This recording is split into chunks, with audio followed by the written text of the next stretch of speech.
Hello, dear friend, and welcome to this quiet corner of history. Tonight, we set aside the noise of the present and wander gently into the stories of the past.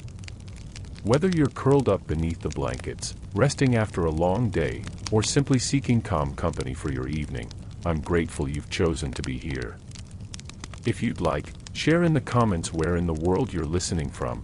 I always love seeing how far this community stretches across time zones and continents. And if these soothing journeys through history bring you comfort, consider subscribing so we can meet again. For now, let's loosen the weight of the modern world and step softly into the echoes of yesterday. Close your eyes and let yourself drift back through the mists of time, to a world where the line between dream and reality was as thin as morning fog over the Aegean Sea.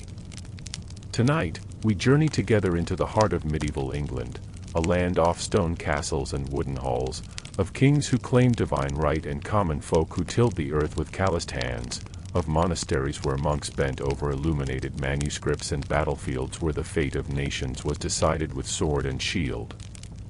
Picture, if you will, the English landscape as it appeared more than 1,000 years ago, vast forests of oak and ash stretching across valleys and hills, their branches heavy with leaves that whispered ancient secrets in the wind. Rivers wound through the countryside like silver ribbons, their waters reflecting a sky that seemed somehow larger than the one we know today, more open, more filled with possibility and peril both. Small villages clustered around wooden churches, their thatched roofs sending threads of smoke into the cool air, while in the distance, on hilltops and cliffsides, the stone fortresses of the powerful kept watch over all they surveyed.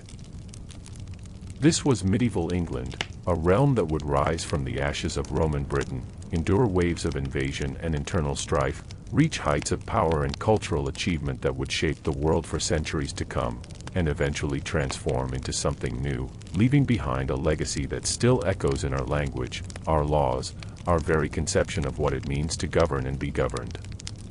Our journey tonight will take us from the twilight of the Anglo-Saxon kingdoms through the Norman Conquest, across the reigns of Plantagenets and Lancastrians, through wars both foreign and civil, and finally to the threshold moment when the medieval world began its slow transformation into the early modern age. But let us not rush ahead. History, like a good tale told by the fireside, deserves to be savored slowly, allowed to unfold at its own pace. So settle deeper into your comfort, let your breathing slow and deepen, and allow me to guide you gently back across the centuries to a time when England was not yet the unified nation we know today, but rather a patchwork of kingdoms, each with its own king, its own customs, its own dreams of greatness. Our story truly begins in the year 1066, though to understand that pivotal moment, we must first glance backward to see what came before. The England of the early 11th century was an Anglo-Saxon realm, the product of centuries of settlement by Germanic peoples who had crossed the North Sea after the collapse of Roman authority. These Anglo-Saxons, Angles, Saxons, and Jutes primarily, had gradually displaced or absorbed the native British populations, establishing kingdoms that eventually coalesced into a single realm under the kings of Wessex. By the time Edward the Confessor ascended to the throne in 1042, England was a prosperous kingdom, its economy based on agriculture and trade, its society organized along feudal lines with a king at the apex, followed by powerful earls and thanes, then lesser nobles and free farmers, and at the bottom, the unfree peasants who worked the land. The church had become a powerful force, with monasteries and cathedrals dotting the landscape, serving as centers of learning, art, and spiritual life. Edward was a pious man, more comfortable in prayer than in the rough business of kingship, and as he aged without producing an heir, the question of succession became increasingly urgent. 3 men had reasonable claims to the English throne: Harold Godwinson, the powerful Earl of Wessex and the king's brother-in-law, Harold Hardrada, the Viking king of Norway who claimed England through ancient rights, and William, Duke of Normandy, who insisted that Edward had promised him the throne years earlier. Picture Edward in his final days, lying in his royal chamber at Westminster, where he had built the great abbey that would become the coronation site of English monarchs for nearly 1,000 years. The winter of 1065 was drawing toward its close, and with it, the king's strength was ebbing like the tide. Outside, the Thames flowed dark and cold past the palace walls, while inside, the great men of the realm gathered to hear the king's final words. On the morning of January 5, 1066, Edward died, and with his passing, the era of Anglo-Saxon England entered its final chapter. Harold Godwinson moved quickly, securing his coronation within a day of Edward's death. He was a capable warrior and administrator, experienced in the arts of both war and governance, but his claim to the throne was not uncontested. Across the North Sea, Harold Hardrada was gathering his forces, and across the English Channel, William of Normandy was building ships and assembling an army, each determined to take what they believed was rightfully theirs. The summer of 1066 passed in anxious preparation. Harold stationed his forces along the southern coast, watching for William's invasion fleet, while his FYRD, the militia of free men called to arms in times of crisis, stood ready to defend the realm. But the invasion, when it came, arrived not from the south but from the north. In mid-September, Harold Hardrada landed in Yorkshire with a massive Norwegian force, augmented by Harold's own treacherous brother Tostig, who sought revenge for his exile from his earldom.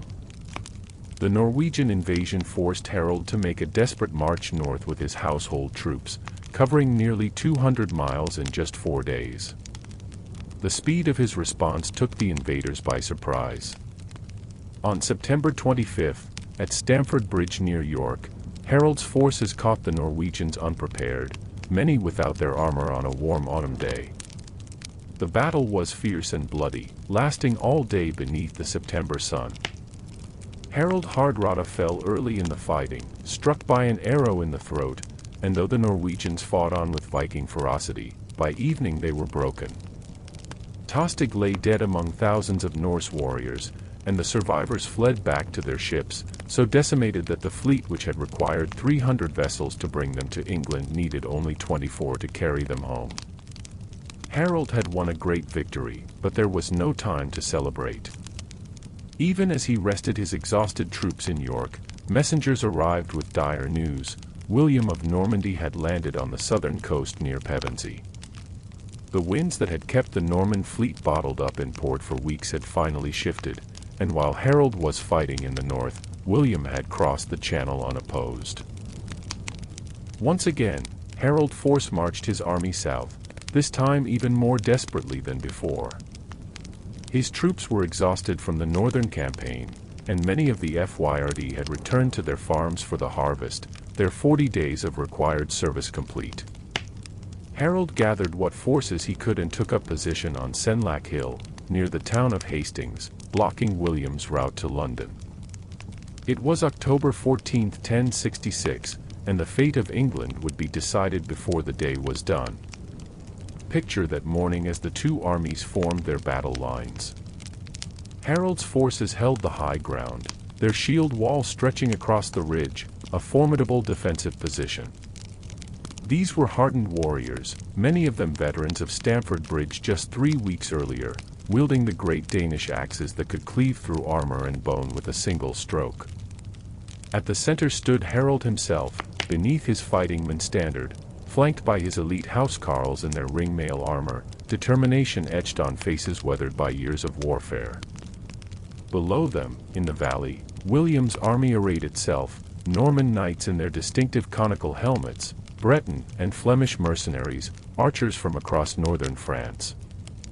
William had brought perhaps 7,000 men across the Channel, a smaller force than Harold's but with one crucial advantage: cavalry. The Normans fought on horseback, charging with lance and sword, a style of warfare that the English had never fully adopted. The battle began at 9 in the morning with a Norman archery barrage, but shooting uphill reduced the effectiveness of the arrows, and the English shield wall held firm. Then came the infantry assault, waves of Norman foot soldiers struggling up the slope to crash against the English line. For hours, the shield wall held, the defenders hacking down attackers with their axes, pushing back each assault with grim determination.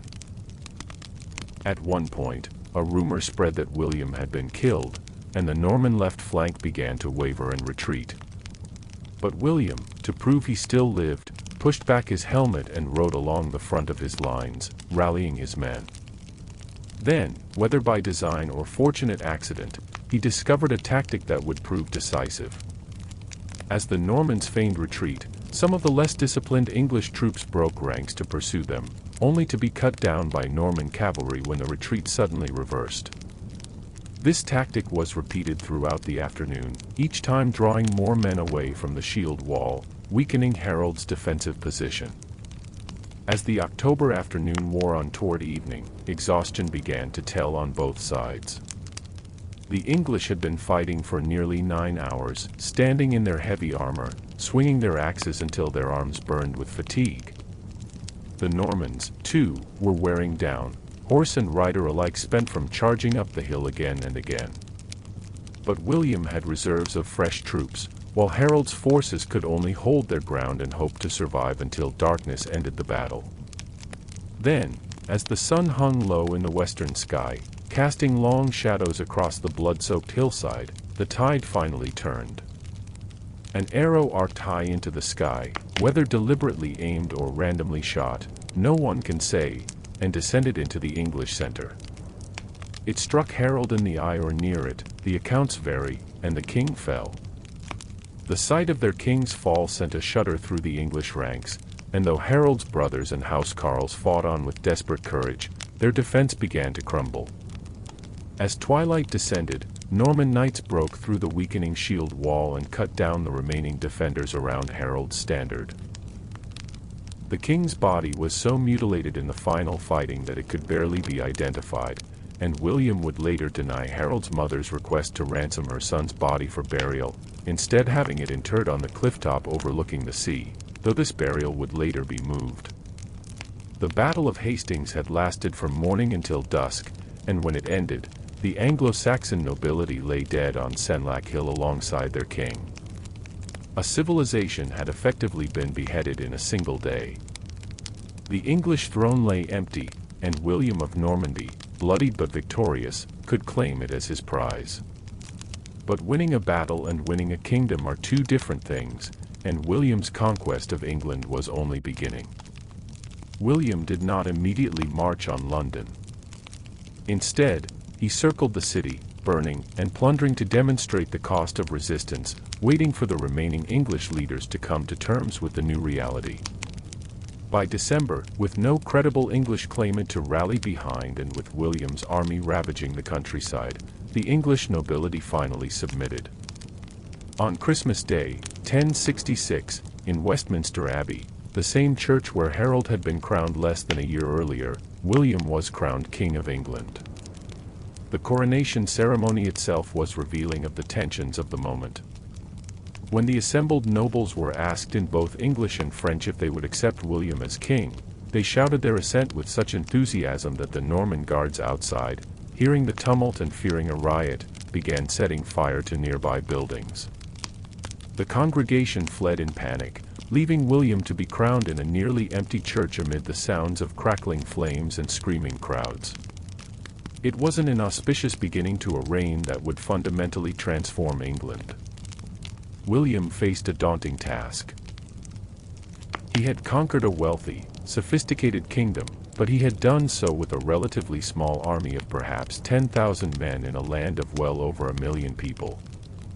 The English had submitted, but they had not accepted him, and for years, rebellions would flare up across the realm, each requiring brutal suppression. In the north, particularly, English resistance remained fierce, supported at times by Danish invasions that sought to capitalize on the instability. William's response to rebellion was methodical and merciless. When the north rose in 1069, supported by a Danish fleet, William bought off the Danes and then unleashed what came to be known as the Harrying of the North. His army spent the winter of 1069 to 1070 systematically destroying everything between York and Durham. Crops were burned, livestock slaughtered, farming tools destroyed, villages razed. Contemporary chroniclers estimated that over 100,000 people died in the resulting famine, though this figure may be exaggerated. What is certain is that the north was so devastated that parts of it were still described as waste in the Doomsday Book survey 16 years later. This brutality served its purpose. By the mid-1070s, English resistance had largely collapsed, not through acceptance of Norman rule but through exhaustion and the destruction of the native aristocracy's power base. The great English earldoms were dissolved, their lands distributed to William's Norman followers. A new aristocracy was imposed on England, speaking French rather than English, holding their lands by knight service rather than the older English customs, building castles of earth and timber, later stone, to dominate the landscape and assert their authority. Imagine England in these years after the conquest, a realm in transition, its identity in flux. In the castles and manors, French was spoken, the language of power and prestige. In the villages and fields, English continued, evolving and absorbing French words, gradually becoming something new. The church, too, underwent transformation as William replaced English bishops and abbots with Normans, bringing with them continental reforms and architectural styles that would give England its magnificent Norman cathedrals and abbey churches. William's most remarkable achievement, and one that reveals the administrative sophistication of his rule, was the creation of the Domesday Book in 1086.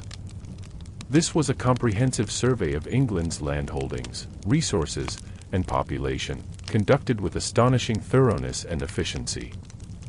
Teams of royal commissioners traveled the length and breadth of the realm, recording who held what land, how many plows it had, how many villagers and cottagers and slaves, what it was worth before 1066 and what it was worth now. No other medieval kingdom possessed such detailed knowledge of its own resources. The survey's common name, Doomsday, meaning Judgment Day, reflects how the English viewed this intrusive royal investigation. Just as there would be no appeal from God's final judgment, there was no appeal from the Doomsday Commissioner's findings. Yet the book also reveals a prosperous kingdom, still wealthy despite the trauma of conquest and rebellion, a land of thousands of villages and hundreds of market towns, of mills and fisheries and forests, all generating revenue for the king and his barons. William died in September 1087 after a riding accident during a campaign in France. His reign had lasted 21 years, and in that time, he had fundamentally reshaped England. The old Anglo-Saxon aristocracy was gone, replaced by a French-speaking elite that would maintain its linguistic and cultural distinctiveness for centuries. The English Church had been reorganized along continental lines. The landscape itself had changed, marked now by the castles that symbolized Norman power and the new stone churches built in the Romanesque style. Yet England had also changed the Normans. William's sons would be kings of England first and dukes of Normandy second, and within a few generations, the conqueror's descendants would think of themselves as English, their French gradually incorporating English words and structures until it became the distinct dialect known as Anglo-Norman. The merging of Norman and English culture would eventually produce something neither purely Anglo-Saxon nor purely Norman but uniquely English. William's death precipitated a succession crisis, for he divided his lands between his sons. Robert received Normandy, William Rufus received England, and young Henry received money but no land. This division would plague English politics for generations, as the rulers of England and Normandy were sometimes allies, sometimes enemies, but always entangled with each other's affairs. William Rufus, who became William II of England, was a controversial king, an able warrior and administrator but also sacrilegious, avaricious, and probably homosexual, though medieval chroniclers expressed this in coded language about his effeminate courtiers and his lack of interest in marriage. He clashed repeatedly with the church, keeping bishoprics and abbeys vacant to collect their revenues, appointing cronies to ecclesiastical positions, and generally treating the church as a source of royal income rather than a sacred institution. Yet Rufus also defended the realm effectively, put down a rebellion by Norman barons who wanted to reunite England and Normandy under his brother Robert, and extended royal authority into Wales and Scotland. His reign, though short, consolidated the conquest and proved that Norman rule could survive its founder's death. when Rufus was killed in August 1100 by an arrow while hunting in the New Forest. Whether by accident or design remains one of history's mysteries. His younger brother Henry moved with suspicious speed to seize the royal treasury at Winchester and have himself crowned at Westminster within 3 days. Henry I would rule for 35 years, bringing stability and sophisticated administration to England. He was called Beauclerk, the good scholar, for his education was unusual among warrior kings, and he applied his intelligence to creating an effective bureaucracy that could govern in the king's absence. The Exchequer, that distinctive institution that would manage royal finances for centuries, took its recognizable form under Henry, using a checkered cloth to calculate accounts and creating written records that allowed for accountability and efficiency. Henry's reign also saw the resolution of the investiture controversy, the conflict between royal and ecclesiastical authority over church appointments that had convulsed Europe for decades. The Concordat of London in 1107 established a compromise. The king would no longer invest bishops with the ring and staff that symbolized spiritual authority, but bishops would still do homage to the king for their temporal lands and powers. This allowed both church and crown to save face while establishing a workable relationship between spiritual and temporal power. Yet for all his administrative achievements, Henry could not solve the fundamental problem of succession. His only legitimate son, William Adelin, drowned in 1120 when the White Ship sank crossing from Normandy to England. The disaster, caused apparently by drunken sailors hitting a rock just outside the harbor, killed not just the heir but much of the young nobility of England and Normandy. Contemporary chroniclers said that Henry never smiled again after learning of his son's death. Henry designated his daughter Matilda as his heir, making his barons swear repeatedly to accept her as queen. Matilda was formidable in her own right. She had been Holy Roman Empress through marriage to Emperor Henry V and, after his death, married Geoffrey of Anjou, producing sons to continue the line. But when Henry died in December 1135, supposedly from eating too many lampreys, his nephew Stephen of Blois moved quickly to claim the throne, arguing that a woman could not rule and that many barons preferred him to the arrogant Matilda and her Angevin husband. What followed was nearly 2 decades of civil war known as the Anarchy, a period when, as the Anglo-Saxon Chronicle memorably stated, Christ and his saints slept. England fractured into competing territories as barons built unauthorized castles and fought private wars, sometimes supporting Stephen, sometimes Matilda, often simply pursuing their own interests while the royal authority collapsed. Picture England during these years, a realm where the rule of law had broken down, where travelers risked robbery or worse on roads no longer patrolled by royal officials, where peasants faced not only the usual demands from their lords but also the depredations of rival armies and unemployed mercenaries. The great stone castles built by the Normans, intended to project royal power, now served as bases for baronial independence. The economy suffered as trade routes became dangerous, and the church struggled to maintain its properties and rights amid the chaos. Matilda briefly controlled London in 1141 after capturing Stephen at the Battle of Lincoln, but her imperious manner alienated the city's merchants and citizens, who drove her out before she could be crowned. Stephen was eventually released in exchange for Matilda's captured lieutenant, and the war ground on with neither side able to achieve decisive victory. By the late 1140s, both principals were exhausted, aging, and willing to compromise. The Treaty of Wallingford in 1153 finally ended the conflict. Stephen would remain king for his lifetime, but Matilda's son Henry would be recognized as heir, succeeding peacefully when Stephen died. This arrangement satisfied honor on both sides while promising an end to the warfare that had devastated England for so long. When Stephen died in October 1154, Henry was in France, and he took his time crossing to England, secure in his succession. On December 19th, he was crowned as Henry II, founding the Plantagenet dynasty that would rule England for more than 3 centuries.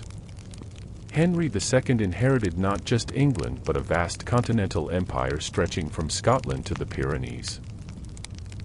From his mother came England, Normandy, and a claim to lordship over much of France. From his father came Anjou, Maine, and Touraine. Through his marriage to Eleanor of Aquitaine, the remarkable woman who had been Queen of France before her first marriage was annulled, he gained control of Aquitaine and Poitou, effectively ruling more of France than the French king did. Managing this sprawling realm required almost constant motion. Henry spent perhaps a third of his 35-year reign in England, the rest traveling through his French territories, crossing and recrossing the Channel, never staying long in any one place. His court moved with him, a traveling carnival of administrators, judges, petitioners, and hangers-on, covering astonishing distances as Henry pursued his restless governance. In England, Henry set about restoring royal authority after the anarchy's chaos. He ordered the destruction of unauthorized castles built during Stephen's reign, expelled foreign mercenaries, and reasserted royal control over the administration of justice. This last would prove particularly significant, for Henry's legal reforms would fundamentally shape English law, creating institutions and procedures that still influence the common law today. Henry established a system of royal justices who would travel circuits throughout the realm, hearing cases and applying the king's justice uniformly. He expanded the use of juries, not yet to determine guilt or innocence, but to answer factual questions about land ownership and rights. He created new legal procedures through writs, standardized royal commands that allowed ordinary people to access royal justice rather than relying solely on local lords' courts. The common law, that distinctively English legal tradition based on precedent and procedure rather than codified statutes, emerged from these Henriquian innovations. Yet Henry's greatest conflict came not from rebellious barons or foreign enemies but from his former friend Thomas Becket, whom he had appointed Archbishop of Canterbury in 1162. Henry expected Becket, his chancellor and companion, to support royal interests in church-state disputes, but Becket underwent a transformation upon his consecration, becoming a zealous defender of ecclesiastical privileges against royal encroachment. The conflict centered on the constitutions of Clarendon in 1164, Henry's attempt to clarify the relationship between church and state, particularly regarding criminal clergy who Henry believed should face royal justice after being defrocked rather than escaping with lesser ecclesiastical penalties. Becket initially agreed to the constitutions but then repudiated his consent, claiming they violated church liberties. He fled to France, and for 6 years, the king and his archbishop remained at odds, with Becket in exile and Henry fuming at the defiance.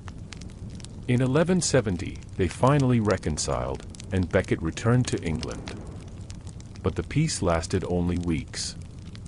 When Becket excommunicated bishops who had participated in the coronation of Henry's son, a ceremony Becket claimed was his exclusive right to perform, Henry flew into one of his legendary rages. "Will no one rid me of this turbulent priest?" he reportedly cried, or words to that effect. 4 knights took this as a command, rode to Canterbury, and on December 29, 1170, murdered Becket in his own cathedral, striking him down as he stood by the altar during Vespers. The murder of an archbishop in his own church shocked Christendom.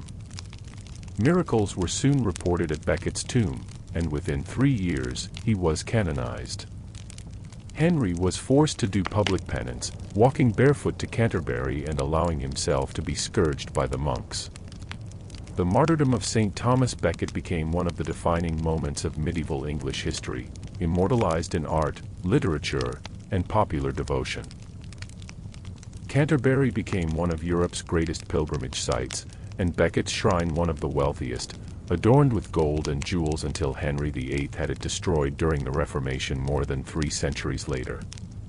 Despite the Becket controversy, Henry's reign was largely successful in strengthening royal authority and establishing administrative and legal systems that would endure. But his later years were poisoned by family conflict. His sons, Henry the young king, Richard, Geoffrey, and John, learned to play their father against each other and to ally with his enemies, particularly King Philip II of France, who saw opportunity in Plantagenet family discord. Eleanor of Aquitaine, that remarkable woman who would outlive both her royal husbands and most of her children, supported her son's rebellion in 1173–74, for which Henry imprisoned her for 16 years. It was a brutal response to betrayal, but also politically necessary, for Eleanor's support gave legitimacy to the rebels' cause, and her own domains in Aquitaine were crucial to the empire's integrity. Henry died in July 1189, defeated in his final campaign against Philip and his own son Richard, forced to accept humiliating peace terms. His last words, upon seeing John's name on the list of those who had betrayed him, were reportedly, "Let all things go as they will. I care no more for myself or for the world." He was carried to the Abbey of Fontevraud, where he was buried, and his death mask reveals a face marked by suffering and disappointment, the toll of decades of struggle and family betrayal. Richard I, called Lionheart, succeeded his father and brought a very different style of kingship. Where Henry had been administrative and judicial, Richard was martial and romantic. He spent only 6 months of his 10-year reign in England, viewing it primarily as a source of revenue for his crusading ambitions and his wars to defend his French territories. Yet the English remembered him fondly, for he embodied the chivalric ideal of the warrior king, brave in battle, generous to his followers, uninterested in the petty details of governance that his father had loved. Richard took the cross for the Third Crusade in 1187 after Jerusalem fell to Saladin, and his departure in 1190 was a grand spectacle of medieval piety and martial display. The crusade itself, fought alongside Philip II of France until their quarrel caused Philip to return home, achieved mixed results. Richard won significant victories, including the capture of Cyprus and Acre, and came close to retaking Jerusalem, but ultimately had to settle for a treaty that left the Holy City in Muslim hands while guaranteeing Christian pilgrims access to holy sites. On his journey home in 1192, Richard was shipwrecked, captured, and held for ransom by Duke Leopold of Austria and then Emperor Henry VI. The ransom demanded was enormous, 150,000 marks, or roughly 3 years' revenue for the English crown. Raising this sum required extraordinary taxation that fell heavily on England, but the English paid, for Richard remained popular despite his absence. He was finally released in 1194, returned briefly to England before departing again for France, and spent his remaining years fighting to defend his territories against Philip II encroachments. Richard died in April 1199 from a crossbow wound received while besieging a minor castle, killed by a shot from a defender who may have been using a frying pan as a shield. It was an ignominious end for the great warrior king, and his death without legitimate heirs precipitated another succession crisis. His brother John claimed the throne, but many, particularly in the French territories, supported their nephew Arthur of Brittany, son of their deceased brother Geoffrey. John's reign would prove disastrous, earning him the reputation as England's worst king, though recent historians have been somewhat more sympathetic to the challenges he faced. He inherited an overextended empire under pressure from a determined and capable French king, and he lacked both his father's administrative genius and his brother's military prowess. What he had instead was suspiciousness, cruelty, and a talent for alienating his own supporters. The loss of Normandy in 1204 was perhaps inevitable given Philip II's pressure and John's overstretched resources, but the manner of the loss damaged John's reputation severely. His murder of Arthur of Brittany in 1203, the young man disappeared from captivity and was widely believed to have been killed on John's orders, possibly by John himself, cost him crucial support among the Norman barons, who began defecting to Philip. When Normandy fell, it sundered the connection between England and the duchy that had lasted since 1066, forcing the Anglo-Norman aristocracy to choose between their English and French holdings. John spent the next decade trying to recover his lost territories, raising unprecedented taxes and revenues to fund his military campaigns. His conflict with Pope Innocent III over the appointment of the Archbishop of Canterbury led to England being placed under interdict from 1208 to 1214, with churches closed and sacraments unavailable except for baptism and last rites. When the Pope excommunicated John personally in 1209, the king responded by seizing church property, further enriching himself while alienating the clergy. By 1215, John had managed to antagonize virtually every important constituency in his realm: the barons through excessive taxation and arbitrary justice, the church through his conflict with the Pope and his exploitation of church revenues, the towns through his financial demands, and the common people through the general disorder his policies created. When his final attempt to reconquer his French territories ended in crushing defeat at the Battle of Bavines in 1214, the barons finally rose in open rebellion. What followed produced one of the most important documents in English constitutional history. Meeting at Runnymede, a meadow beside the Thames, in June 1215, John was forced to seal Magna Carta, the great charter that laid out specific limits on royal power. Picture that scene: the king sullen and resentful, the barons armed and wary, bishops mediating between them, and the charter itself being copied and distributed throughout the realm as proof of the agreement. Magna Carta addressed specific grievances. The king could not raise certain taxes without baronial consent, free men could not be imprisoned without judgment of their peers, justice would not be sold or denied, but its significance went far beyond these immediate concerns. It established the principle that the king was subject to law, that governance required consent, and that subjects had rights that even royal authority must respect. Later generations would read more into the charter than its authors intended, making it a touchstone for constitutional liberties and representative government, but even in its own time, it represented a crucial check on arbitrary power. John never intended to honor Magna Carta, and the agreement collapsed within months. Civil war erupted, with many barons inviting Prince Louis of France to take the English throne. England might have acquired a French king, but John died in October 1216, supposedly from dysentery though possibly from overindulgence at dinner, and his death changed everything. The 9-year-old Henry III inherited a kingdom in chaos, but there was little stomach for replacing a child king with a foreign prince. The Regency Council, led by the aged William Marshal, arguably the greatest knight of his generation, reissued Magna Carta to win support from wavering barons, defeated Louis's forces in 1217, and gradually restored peace. When Marshal died in 1219, having served 5 kings with unwavering loyalty, he represented the passing of a generation that had bridged the Norman and Plantagenet eras. Henry III's long reign, lasting until 1272, was marked more by cultural and religious achievements than political success. Henry was pious, artistic, and devoted to the memory of Edward the Confessor, whom he had proclaimed a saint.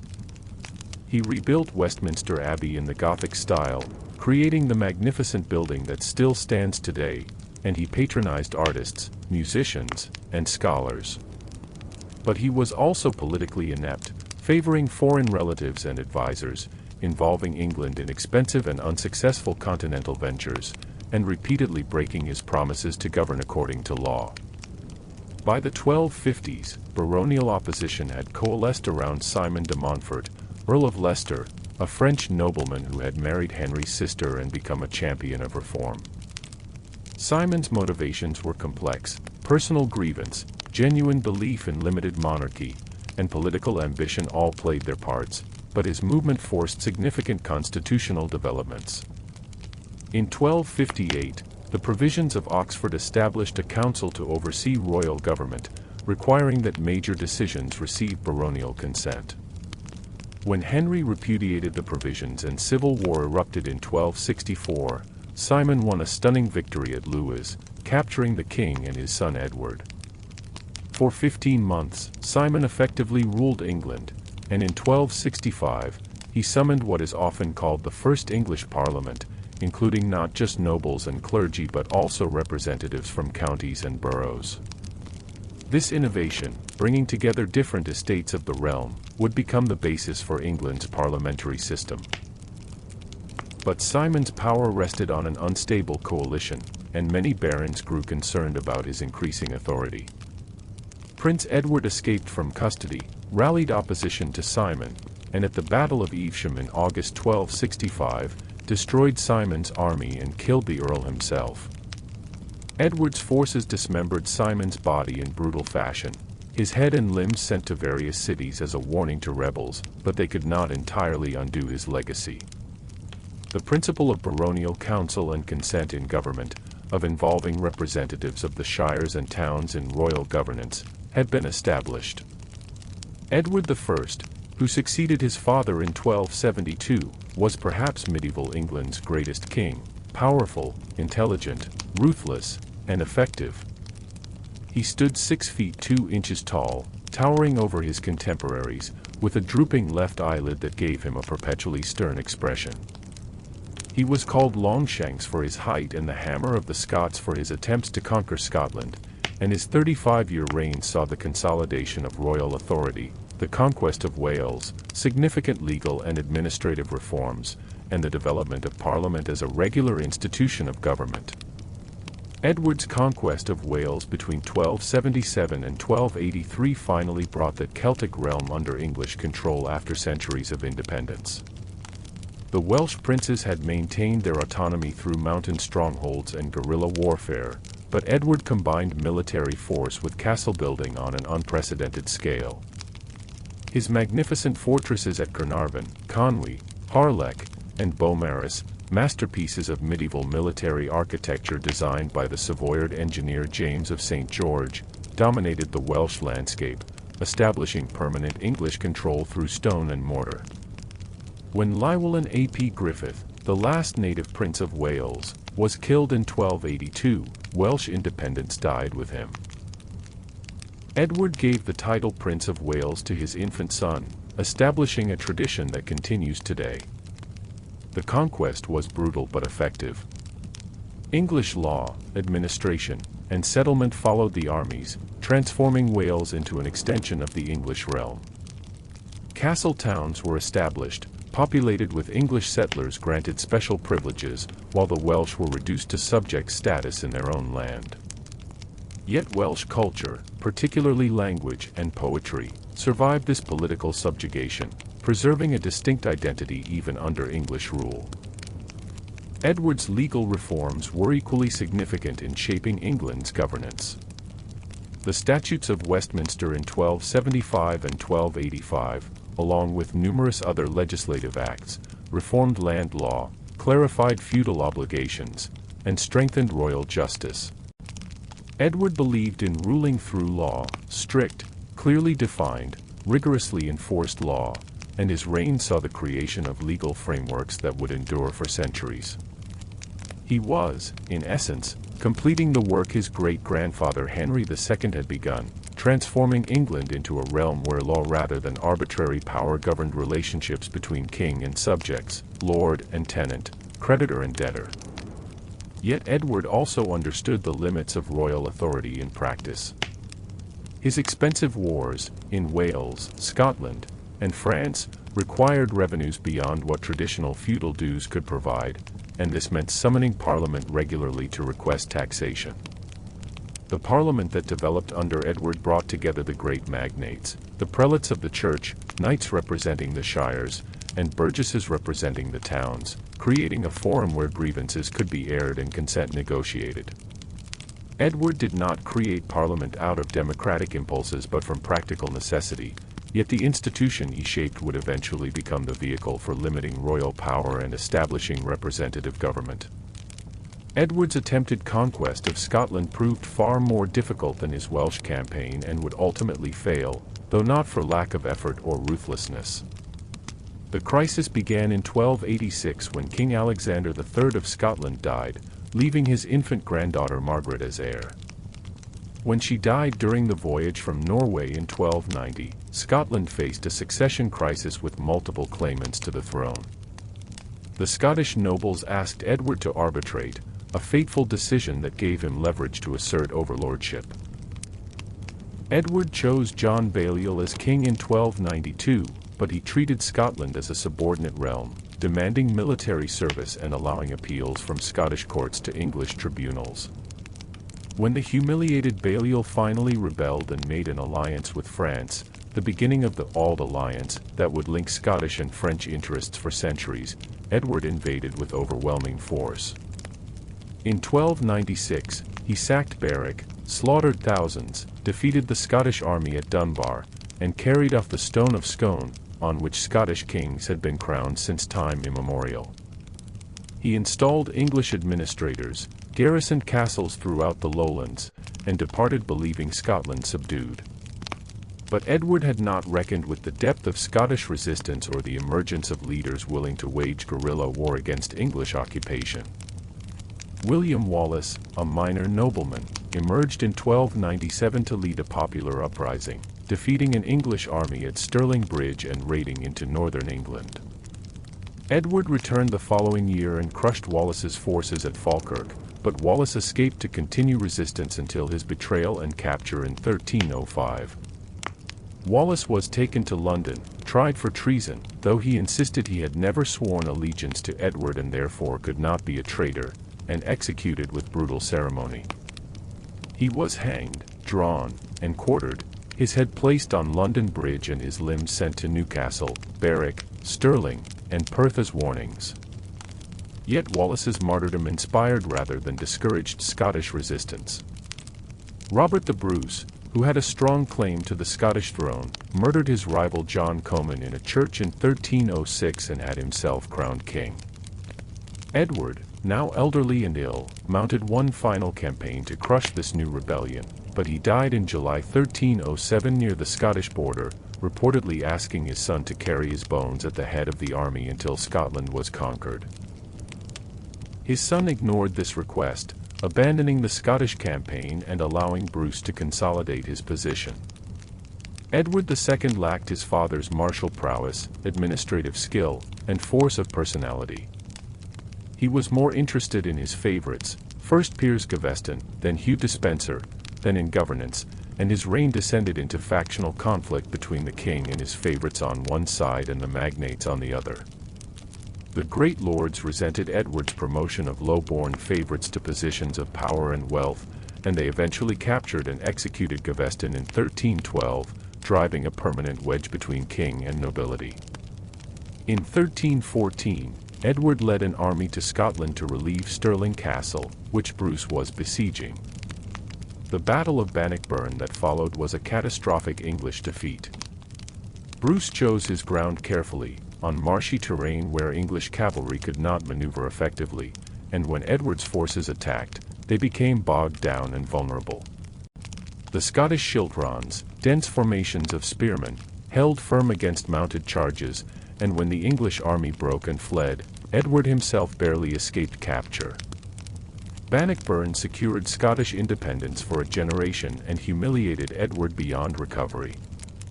Edward's domestic situation grew increasingly dire. His favoritism toward the Despensers, father and son, alienated virtually all the great magnates. His estranged wife, Isabella of France, called the She-Wolf, allied with Roger Mortimer, an exiled baron, and in 1326, they invaded England with a small army. Edward's support collapsed almost immediately, even London rose against him. He was captured, forced to abdicate in favor of his young son Edward III, and imprisoned in Berkeley Castle, where he died in September 1327, officially of natural causes, though persistent rumors suggested murder, possibly by red-hot poker thrust into his bowels, leaving no external marks. Edward III, who began his reign as a teenager controlled by his mother and Mortimer, would grow into one of medieval England's most successful kings. In 1330, at age 18, he staged a coup, arresting Mortimer and sending his mother into comfortable but permanent retirement.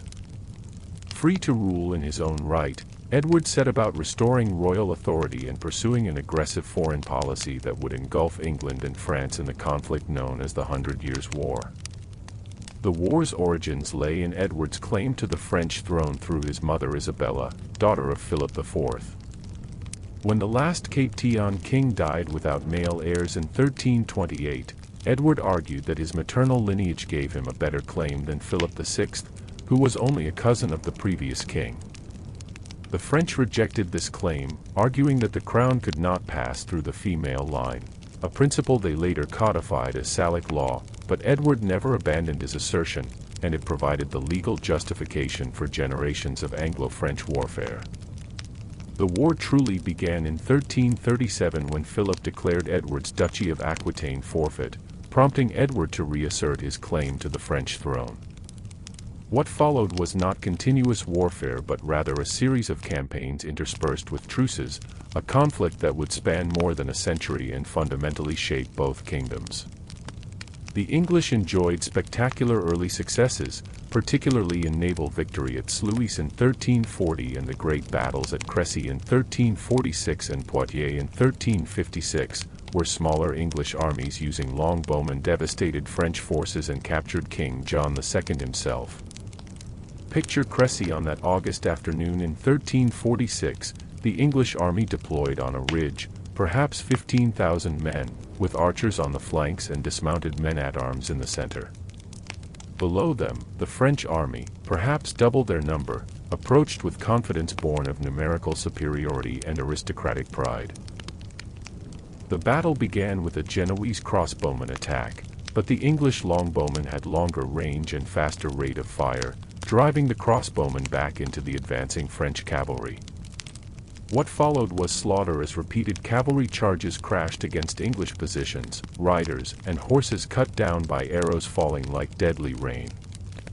By nightfall, thousands of French lay dead, including the King of Bohemia, who had insisted on fighting despite being blind, and the Count of Flanders.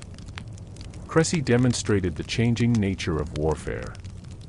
The mounted knight, armored and proud, who had dominated battlefields since Hastings, proved vulnerable to massed archery and disciplined infantry.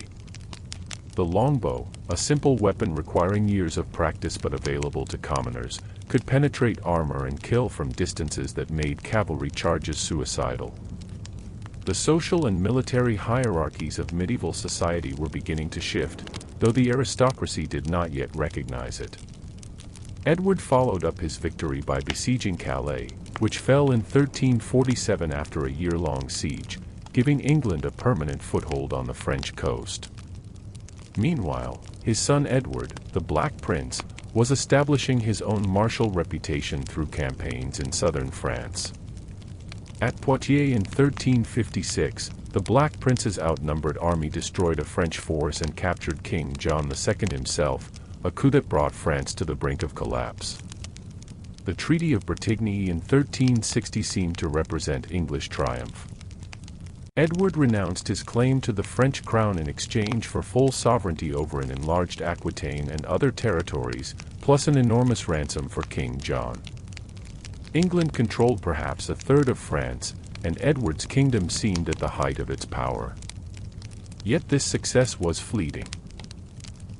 The Black Prince's harsh rule of Aquitaine alienated his subjects, French resistance continued under capable leaders, and by the time Edward III died in 1377, much of the territorial gains had been lost.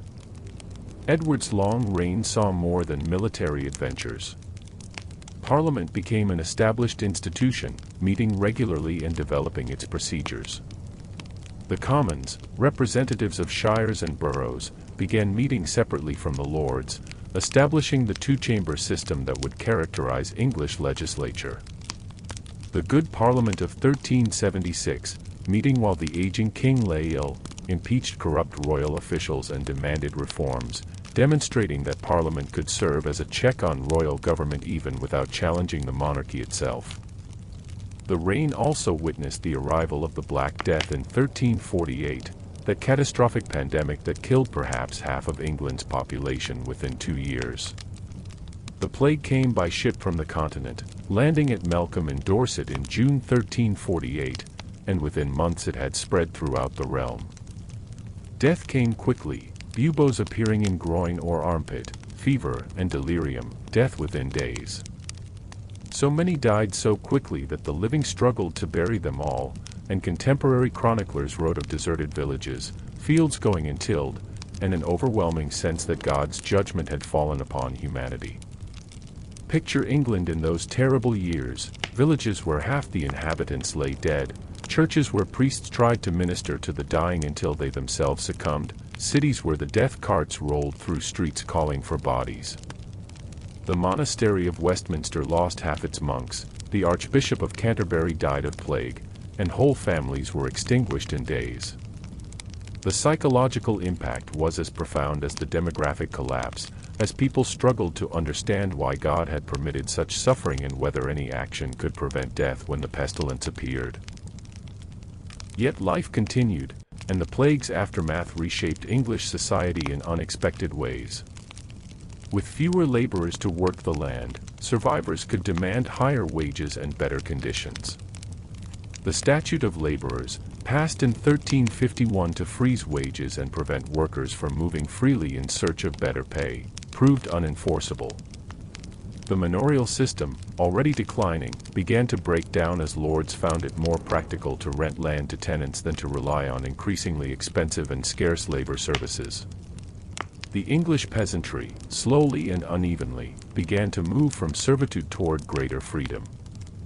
When Edward III died in June 1377, worn out by age and possibly senility, his heir was not his son the Black Prince, who had died the previous year, but his 10-year-old grandson Richard.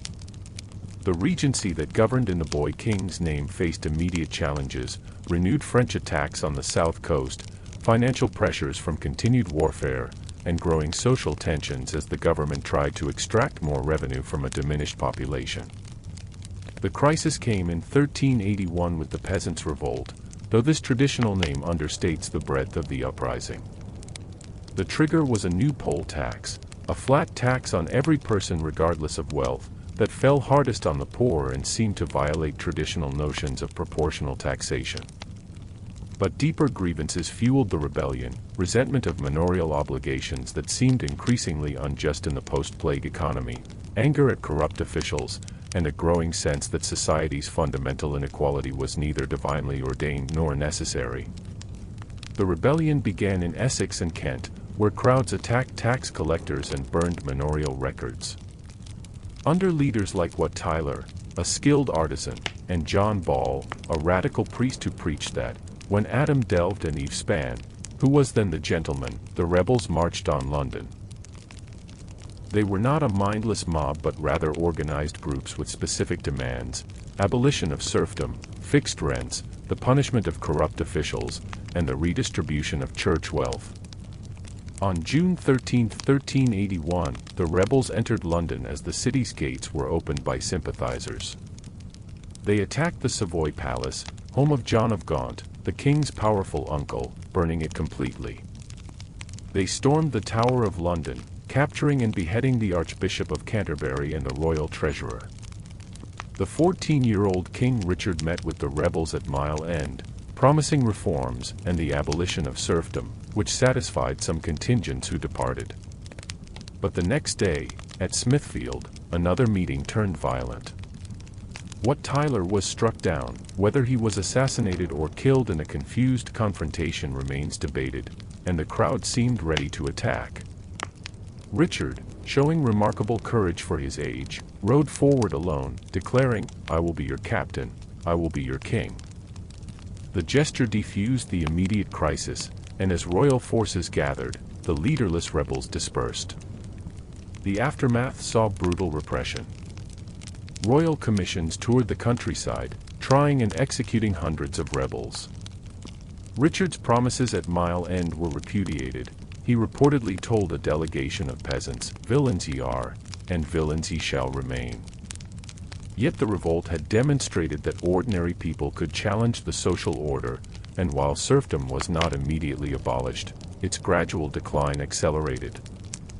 Within a generation, most English peasants had achieved personal freedom, even if economic inequalities remained. Richard II's personal rule, beginning when he assumed full authority in 1389, was complex and controversial. He was intelligent, artistic, and keenly aware of royal dignity, but also increasingly autocratic, suspicious, and vindictive toward those he saw as enemies. He promoted the idea of royal absolutism, surrounding himself with symbols of majesty, commissioning the magnificent Wilton diptych that showed him under the protection of the Virgin and saints, and demanding elaborate ceremonies of submission from his subjects. His relationship with the great nobles was poisonous. He never forgave those who had controlled the government during his minority or who had challenged his favorites in the late 1380s. In 1397–98, he took terrible revenge, arresting his former opponents and either executing them or forcing them into exile. He confiscated vast estates, rewarded his supporters lavishly, and seemed to be establishing a tyranny that would brook no opposition. When Richard banished his cousin Henry Bolingbroke, son of John of Gaunt, and then seized Bolingbroke's inheritance when Gaunt died, he made a fatal miscalculation. In July 1399, while Richard was campaigning in Ireland, Henry landed in England, claiming he sought only his rightful inheritance. But Richard's support evaporated. The great lords saw in Henry a defender of property rights and traditional governance against Richard's arbitrary rule. When Richard returned from Ireland, he found himself abandoned, captured, and forced to abdicate. The deposition of Richard raised troubling questions. Kings held their authority from God and ruled by hereditary right, so by what authority could subjects remove an anointed king? Henry, crowned as Henry IV, claimed the throne by conquest, by parliamentary approval, and by descent from Henry III, bypassing those with technically stronger hereditary claims. It was an awkward foundation for a dynasty, and Henry would spend his entire reign defending his title against rebellions and plots. Richard died in captivity in early 1400, officially of starvation, though whether he refused food or was denied it remains uncertain. His body was displayed in London to prove his death, but rumors persisted for years that he had escaped and would return to reclaim his throne. These rumors fueled several rebellions, including the most serious led by Henry Percy, Earl of Northumberland, and his son Hotspur, who were initially Henry IV supporters but became his enemies when they felt insufficiently rewarded. Henry IV's reign was marked by constant financial pressure, frequent parliaments summoned to grant taxation, and persistent threats to his security. Yet he maintained his throne, defeated his enemies in battle, most notably at Shrewsbury in 1403, where Hotspur was killed, and prepared his son to inherit a realm that, while troubled, had survived the constitutional crisis of 1399. When Henry died in 1413, possibly from leprosy though the diagnosis is uncertain, he became the first English king since the Norman Conquest to die peacefully in his bed and have his son succeed without challenge. Henry V, who inherited this insecure dynasty, transformed it through military glory. He was disciplined, pious, and possessed of remarkable organizational and military skills. Recognizing that foreign conquest could unite a fractious realm and legitimize his dynasty, Henry revived English claims to the French throne, exploiting France's internal divisions during King Charles VI's madness. In 1415, he launched the invasion that would make him a legend. The campaign began inauspiciously. After besieging Harfleur through a hot summer during which dysentery ravaged his army, Henry decided to march to Calais rather than continue the campaign. But the French army intercepted him near Agincourt, blocking his path with overwhelming numbers. On October 25, St. Crispin's Day, Henry deployed his perhaps 6,000 exhausted, outnumbered troops against a French army of perhaps 30,000, preparing for what seemed inevitable defeat. Yet Agincourt became the most celebrated English victory of the entire Middle Ages. The French, overconfident and poorly coordinated, attacked across muddy ground that hampered their heavily armored cavalry. English longbowmen, deployed on both flanks, created killing zones that turned the battlefield into a slaughterhouse. French knights, dismounted and struggling through the mud, were shot down by thousands of arrows or collapsed from heat exhaustion in their armor. When English men-at-arms advanced to engage in close combat, they faced exhausted, demoralized opponents. The battle lasted perhaps 3 hours, and when it ended, perhaps 6,000 French lay dead, including much of France's nobility, while English losses numbered in the hundreds. Henry had achieved a victory that seemed miraculous, and he attributed it to divine favor, God's judgment on the justice of his cause. The battle made Henry's reputation and shifted momentum decisively in England's favor. Henry followed up this victory with systematic conquest of Normandy, taking castle after castle, town after town, through patient sieges and overwhelming force.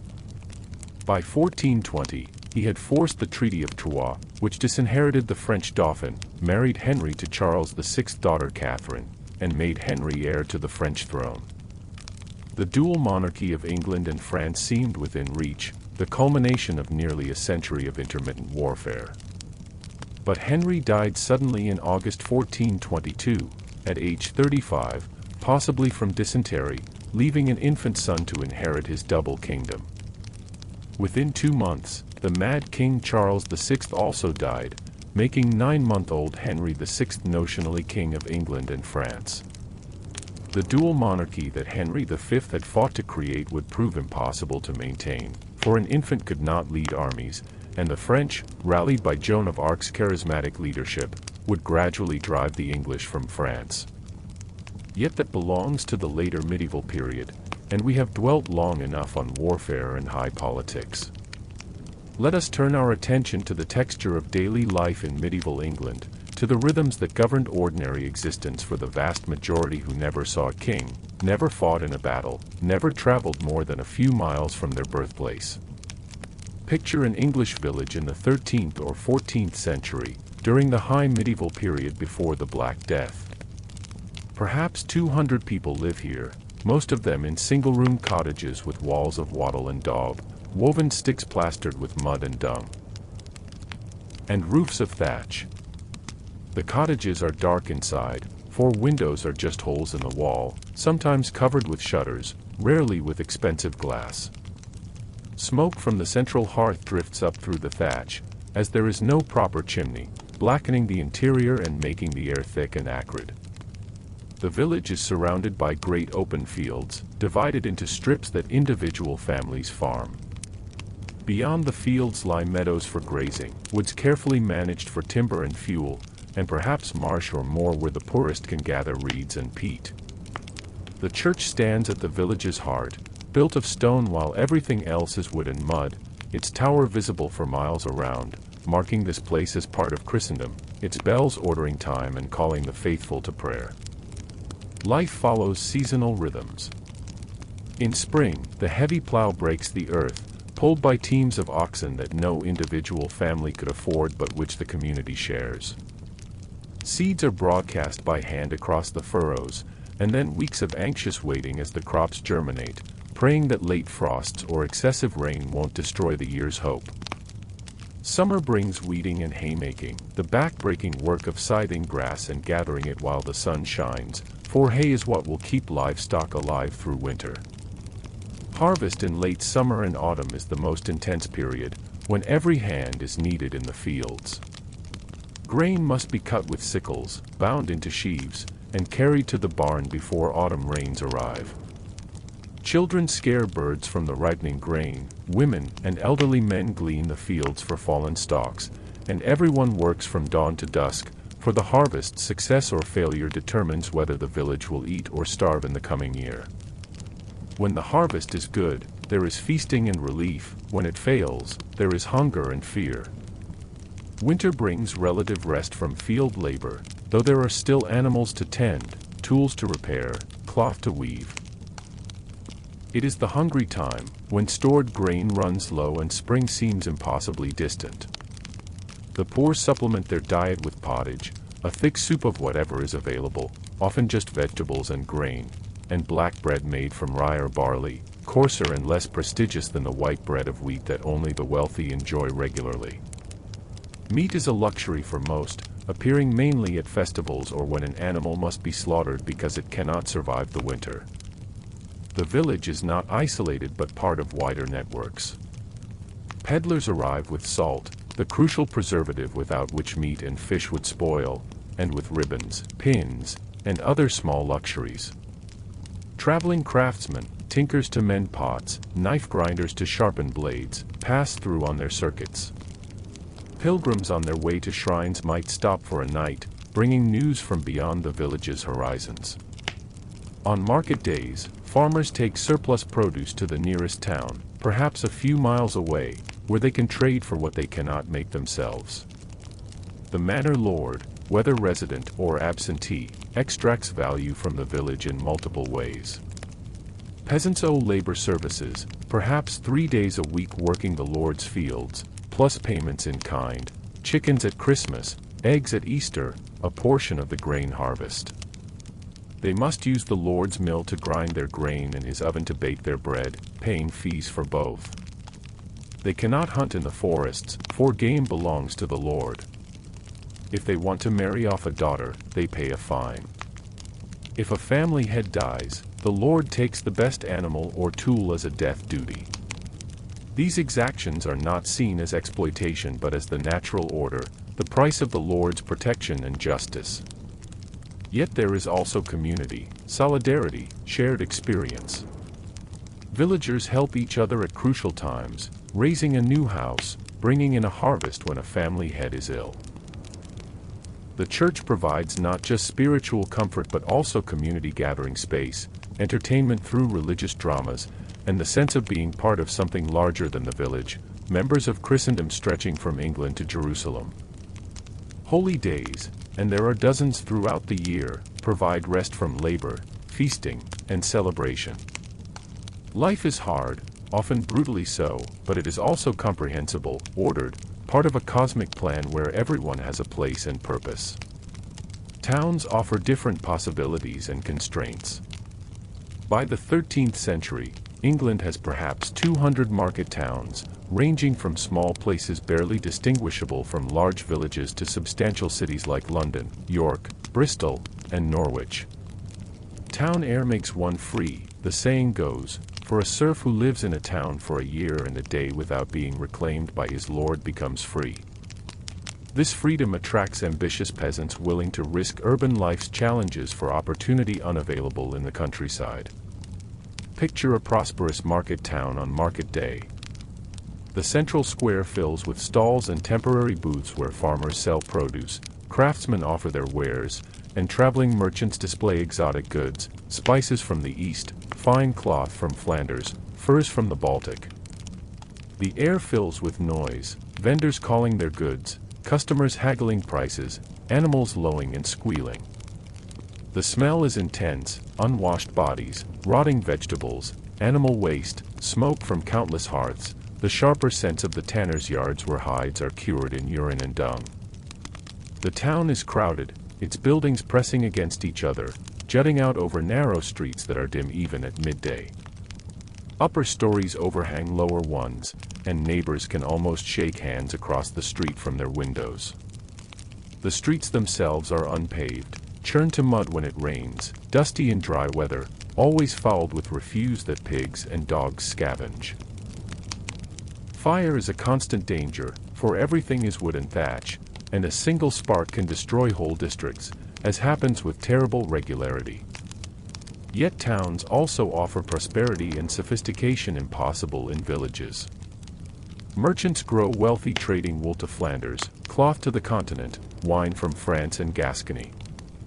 Craftsmen organize themselves into guilds that regulate quality, train apprentices, and provide mutual support. A successful mercer or goldsmith or vintner can afford a substantial house with glass windows, fine furnishings, imported luxuries. His wife might wear silk and own books, rare treasures that mark high status. His sons might attend grammar school, learning Latin and preparing for careers in the church or law. The church's presence is even more pronounced in towns than in the countryside. Every parish has its church, and towns might have dozens. London has more than 100 parish churches, plus its great Cathedral of St. Paul's. There are also friaries where Franciscans and Dominicans live and preach, priories and convents, hospitals run by religious orders, chantries where priests say masses for the dead. Church bells mark the hours, prime, terce, sext, none, vespers, compline, ordering time and calling the faithful to worship. Religious processions on feast days fill the streets with color and spectacle, crosses and banners, incense and chanting, reminding everyone that the spiritual realm interpenetrates the physical. London stands apart from other English towns in size and importance. By 1300, it has perhaps 80,000 inhabitants, making it one of Europe's largest cities. It is the realm's commercial heart, where foreign merchants maintain colonies, Hansa Germans, Italian bankers, Flemish cloth traders, and where royal revenue is collected and spent. The tower guards the eastern approach, a fortress and prison that looms over the city. Westminster, a few miles upstream, houses the king's government and law courts, creating a second center of power. Between them stretches the city proper, a maze of streets and alleys, markets and wharves, churches and guild halls. The Thames is London's highway, always busy with boats, barges carrying goods, wherries ferrying passengers, ships from continental ports unloading at the wharves. London Bridge, the only bridge across the river until the 18th century, is itself a street, lined with houses and shops built so close together that the Thames below is barely visible. The bridge is also where traitors' heads are displayed on spikes, a grim reminder of the price of rebellion.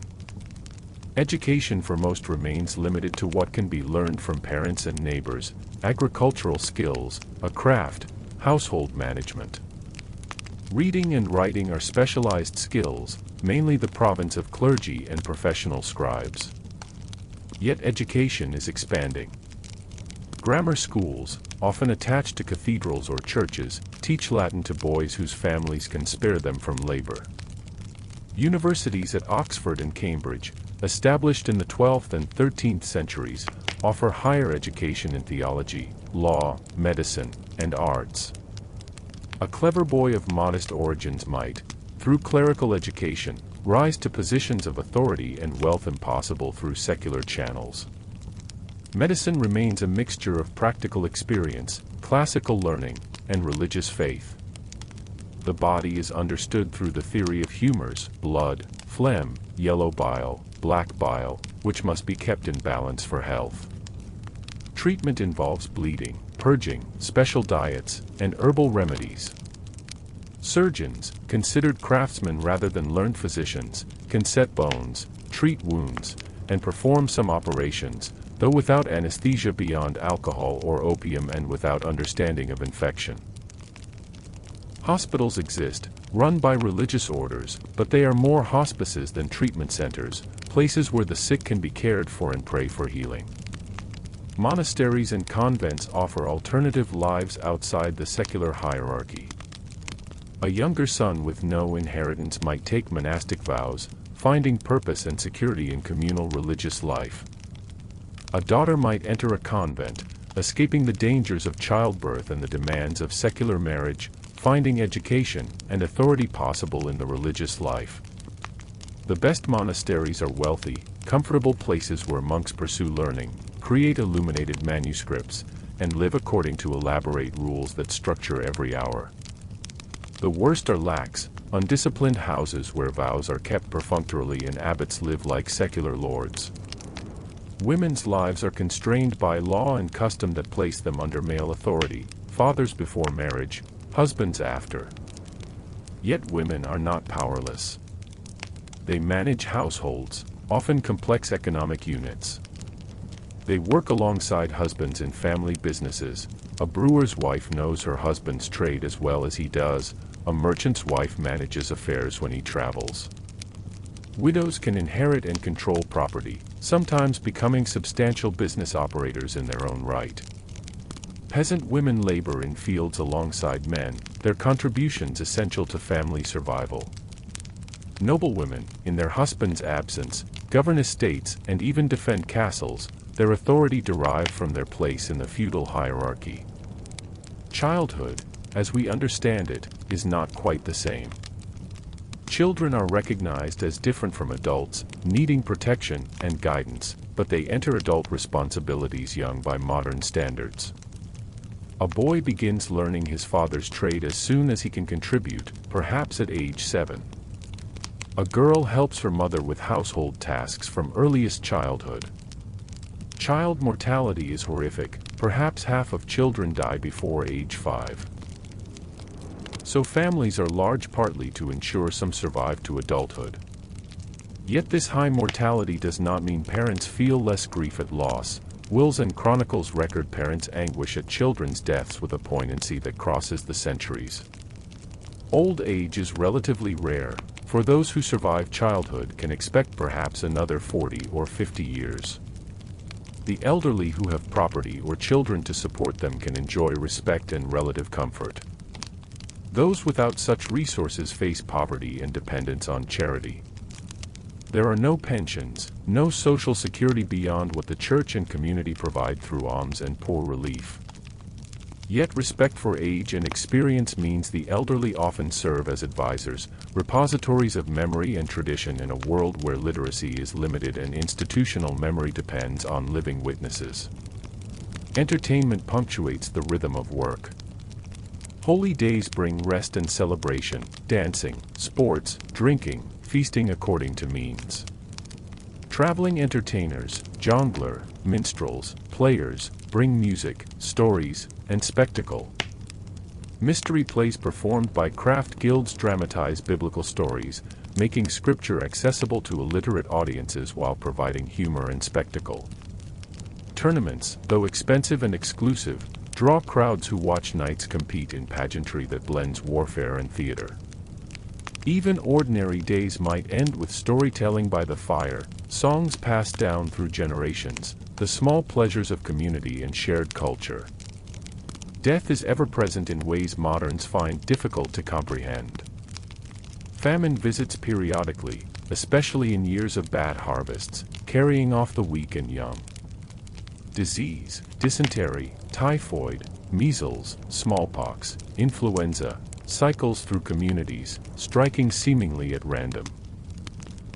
Childbirth kills many women, and infant mortality is so common that many babies are not named until they are baptized, sometimes days after birth, as if to spare parents the pain of naming and losing a child. Violence too claims many, brawls that turn deadly, banditry on dangerous roads, warfare that draws men away to return crippled or not at all. The Church teaches that death is not an ending but a transition, that the soul journeys to judgment and thence to heaven, hell, or purgatory according to one's earthly life. This belief shapes how people face mortality. Last rites and confession are crucial, for dying well determines eternal fate. Wills carefully enumerate bequests to the Church for masses to speed the soul through purgatory. The wealthy endow chantries where priests will say masses for their souls in perpetuity. Everyone hopes to die shriven, at peace with God and neighbor, prepared for the judgment that awaits. Let us turn now to the later medieval period, to England after the triumphs of Agincourt had faded and the long, disastrous conclusion of the 100 Years' War left the realm exhausted and divided. Henry VI, who inherited his father's double monarchy as an infant, grew into a pious gentleman completely unsuited for kingship in an age that demanded military prowess and firm governance. He was prone to mental breakdowns, inherited perhaps from his grandfather Charles VI of France, during which he became catatonic for months at a time, aware of nothing around him. During Henry's minority and later incapacity, the realm was governed by councils and protectors, creating opportunities for noble factions to compete for power.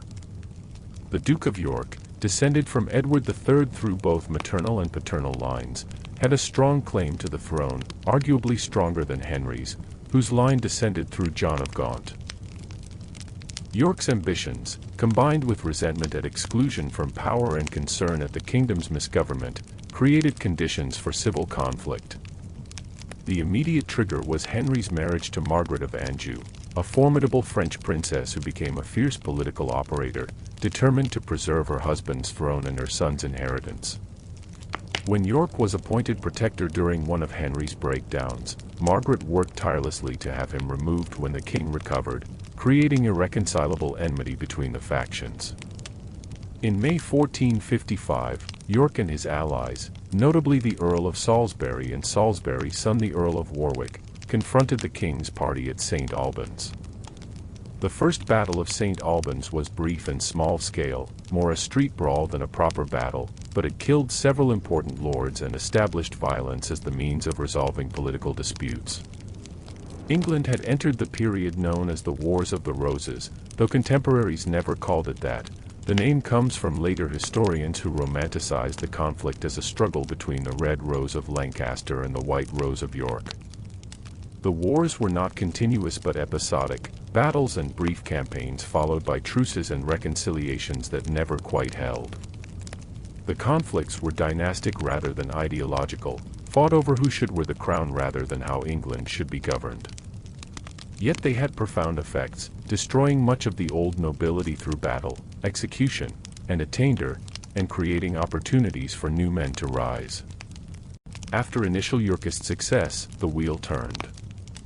At the Battle of Wakefield in December 1460, York was defeated and killed, his head placed on York City walls wearing a paper crown in mockery of his royal ambitions.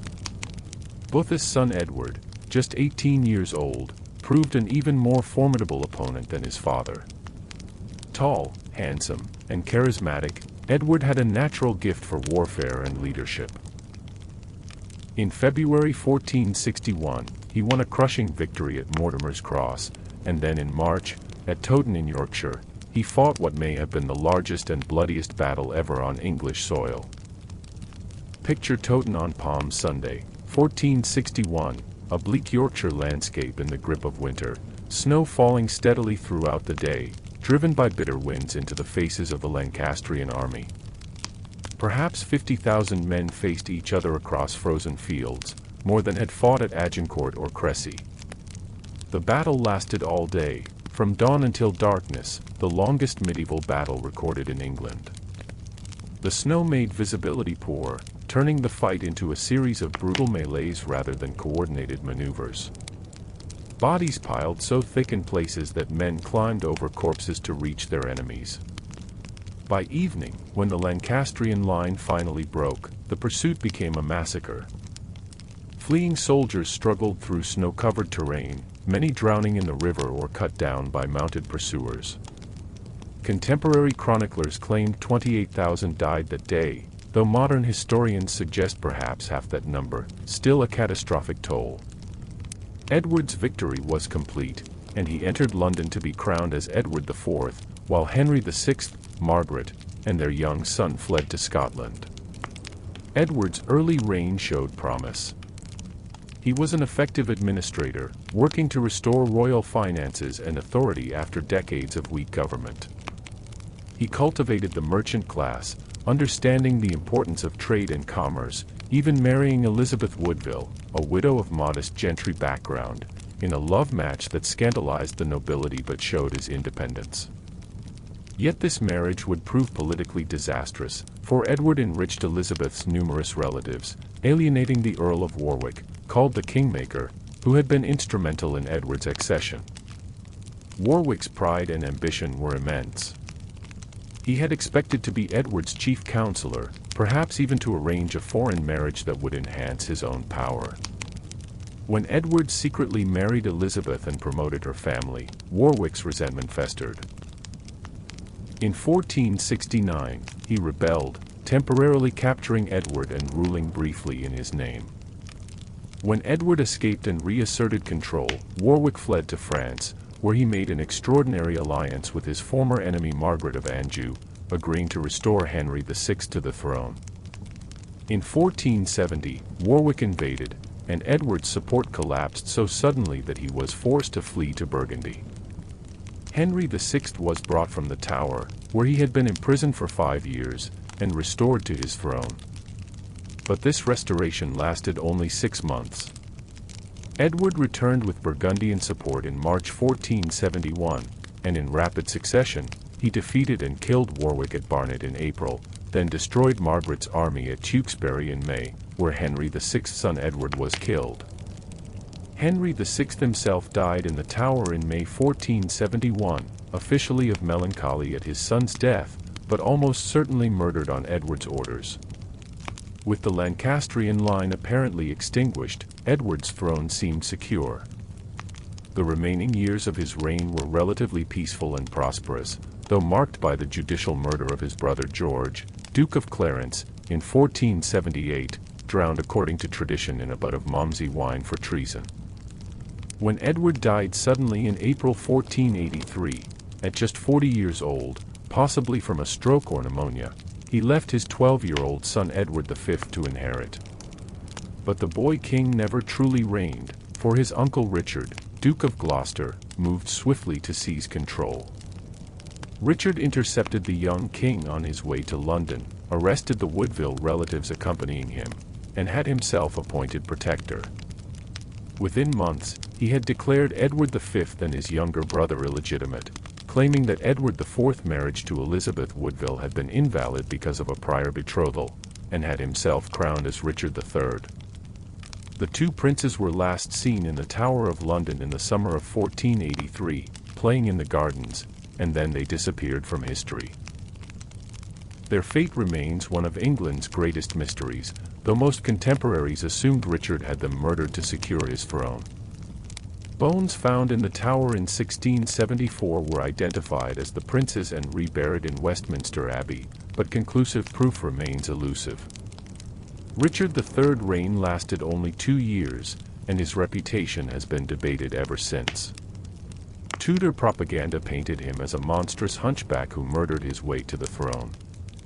Shakespeare's Richard III created an unforgettable villain, brilliant but evil, who gleefully catalogued his crimes. Modern historians have been more sympathetic, noting that Richard governed effectively in the north before becoming king, that he passed progressive legislation during his brief reign, and that the evidence for his crimes is largely circumstantial and comes from hostile sources. Yet Richard faced insurmountable challenges. The disappearance of the princes, whether he ordered it or not, poisoned his reputation and legitimacy. Many nobles who might have supported him could not accept a king suspected of murdering children. When Henry Tudor, a Welshman with a distant and dubious claim to the throne through his Beaufort mother, landed in Wales in August 1485, many fence-sitters decided that even a tenuous claimant was preferable to a suspected child murderer.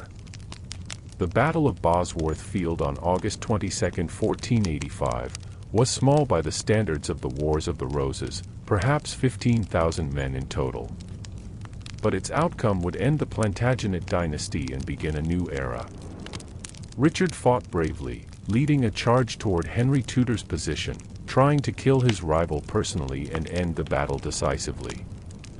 But the Stanley family, whose support both sides had courted, finally intervened on Henry's side, and Richard was surrounded and cut down, dying as he had lived, a warrior fighting to the end. Legend says Richard's crown was found in a hawthorn bush and placed on Henry Tudor's head on the battlefield, though this is likely romantic embellishment. What is certain is that Richard's body was stripped and slung across a horse, carried to Leicester and buried without ceremony.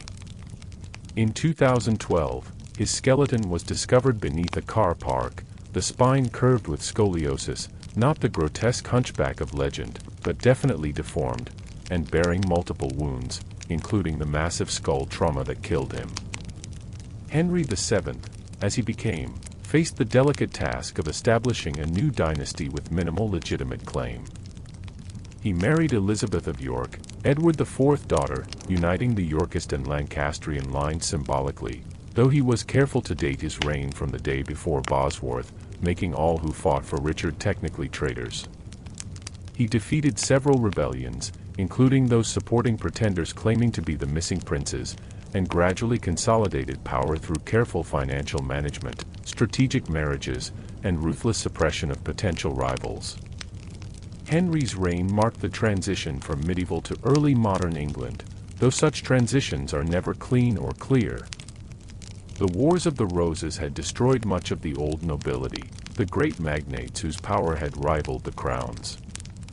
The survivors and new nobles Henry created were more dependent on royal favor and less able to maintain private armies. The feudal military system was effectively dead, replaced by paid soldiers and mercenaries when armies were needed. Parliament remained important, but as a body that granted taxation and enacted legislation rather than one that controlled governance.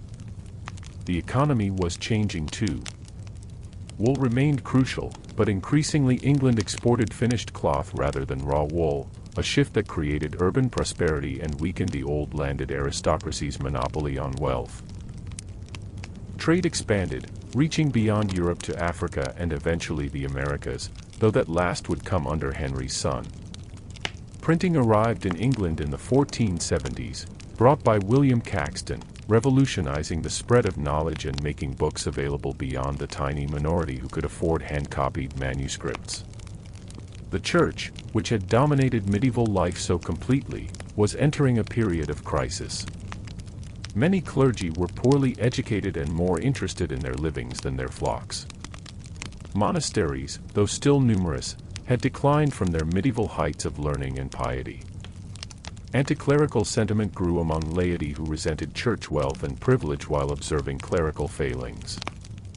The writings of John Wycliffe in the 14th century, which questioned papal authority and advocated for an English Bible, had been suppressed as heretical, but his ideas persisted underground, awaiting the moment when they could re-emerge. Yet for all these changes, England in 1500 remained recognizably medieval in many ways.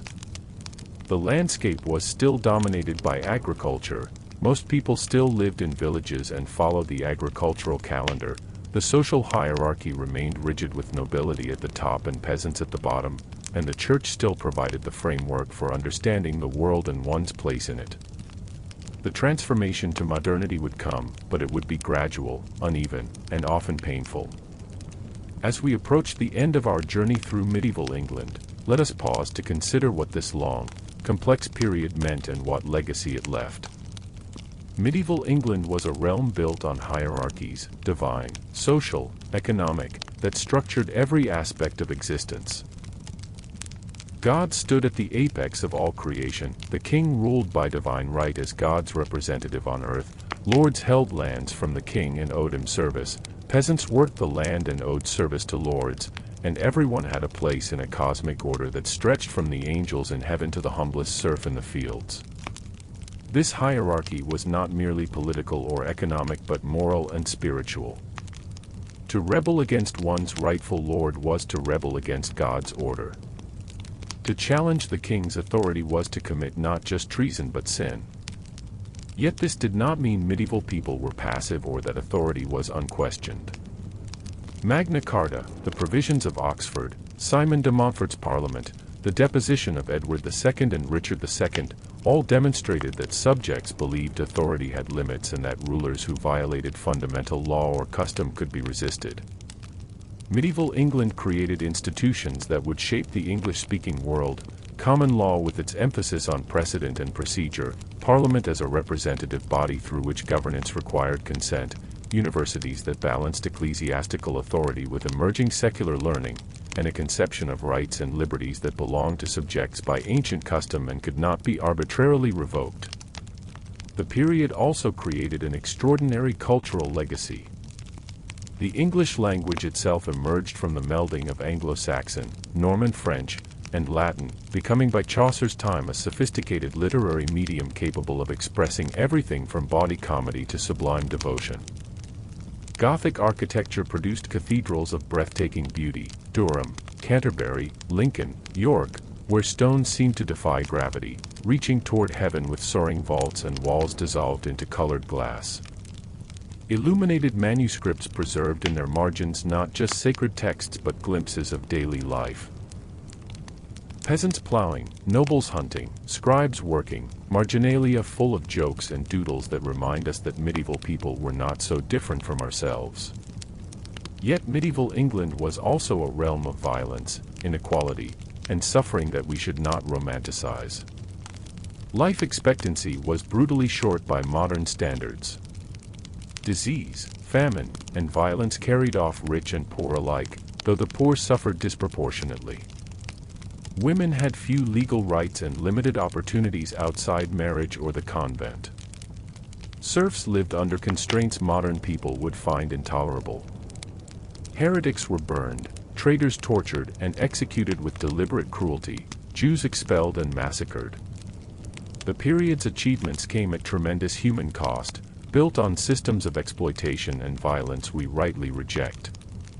The medieval world ended not with a single event but through accumulated changes that eventually produced something qualitatively different.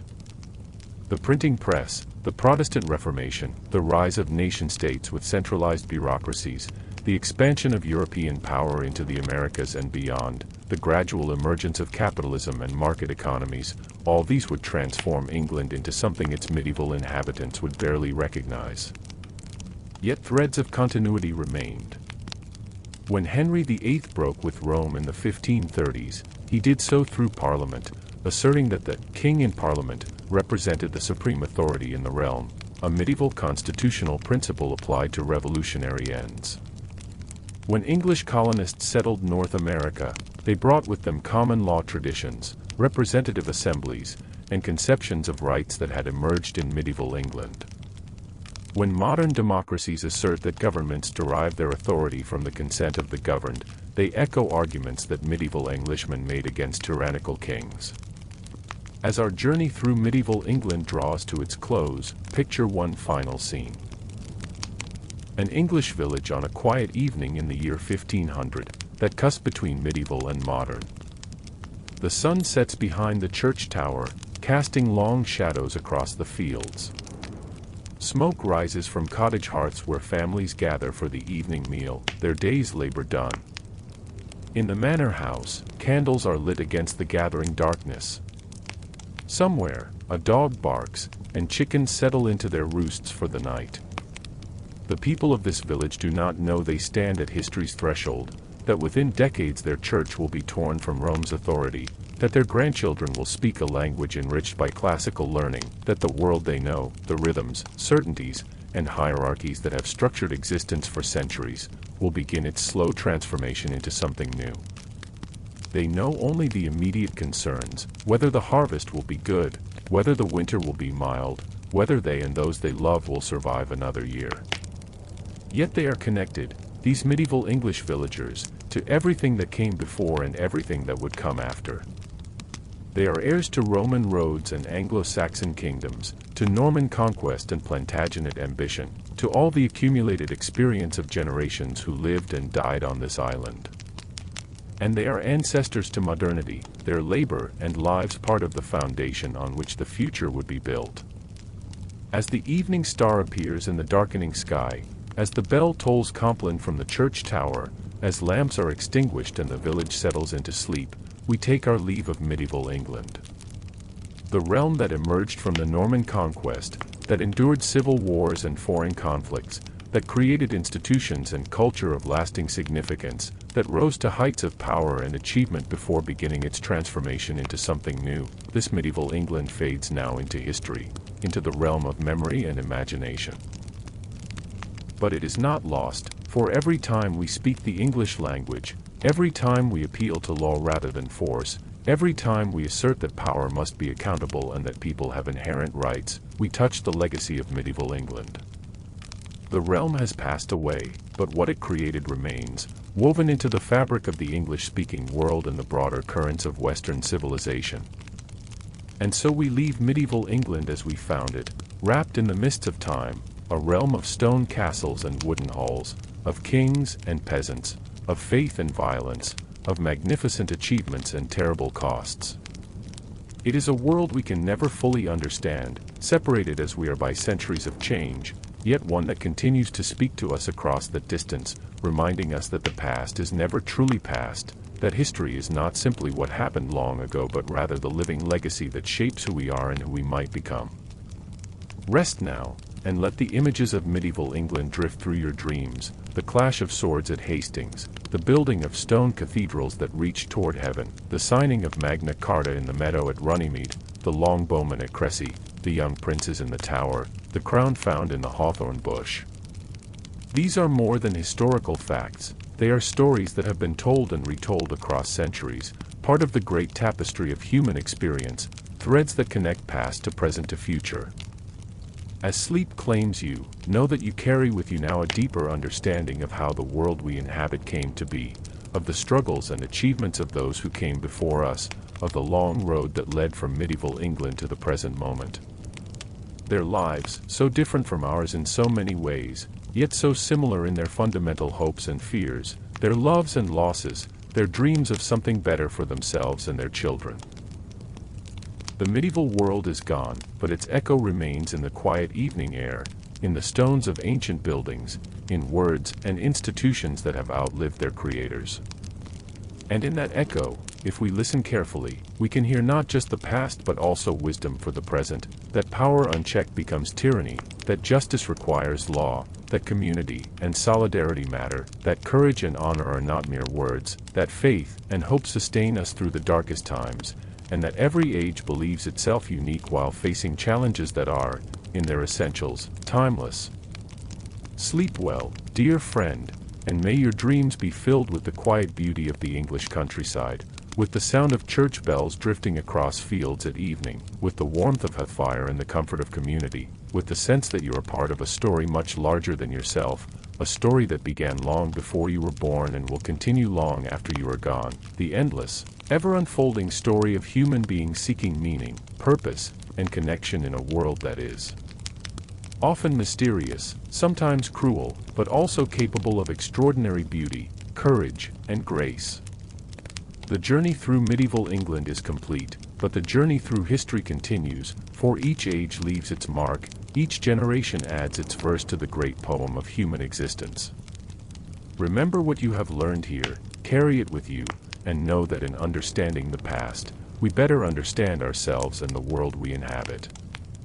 History is not dead but living, not distant but present, not theirs but ours, a continuous thread connecting all who have walked this earth beneath the same stars. And now, as the final words of our journey together fade into the peaceful silence of the night, as your breathing slows and sleep gently claims you, know that you have traveled far through time and space, that you have walked with kings and peasants through the landscapes of medieval England, and that in doing so, you have touched something eternal, the human story in all its complexity, tragedy, triumph, and enduring hope. Rest well in the knowledge that history remembers, that stories endure, that the past lives on in those who take the time to listen to its whispers across the centuries. The rise and fall of medieval England, with all its drama and significance, is now part of your own story, woven into your understanding of the world and your place within it. Good night, dear traveler through time. May you sleep peacefully, wrapped in the comfort of stories well told and knowledge gently shared, and may you wake refreshed, carrying with you the wisdom and wonder of the medieval world, ready to face your own day with the courage and hope that sustained our ancestors through their own trials and triumphs. The tale is told, the journey complete, and the realm of medieval England rests once more in the peaceful embrace of history, alive in memory, preserved in stone and word, waiting for the next traveler who seeks to understand the long, winding road that brought us to this present moment. Sleep now, and dream of England.